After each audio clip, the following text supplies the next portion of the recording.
Here's why you can't bring your friends on your self-improvement journey. Una, hindi nila priority yung sinasabi mong self-improvement. Na kahit anong pasa mo ng videos, kahit anong kwento mo sa kanila to become the better version of them, it won't work kasi hindi nga nila priority. And the other one is, you are the average of the 5 people you spend the most time with. Kung sumasama ka sa mga puro lang video games, puro lang inom, then magiging katulad ka nila. And hindi mo sila may influence sa self-improvement journey. For the past 60 plus days of doing my self-improvement, na hanggang ngayon ay solo pa rin.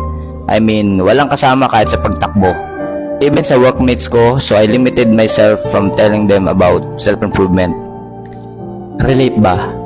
O alam ko marami sa inyo magsasabi, basic lang naman yan tol. And yes, I agree.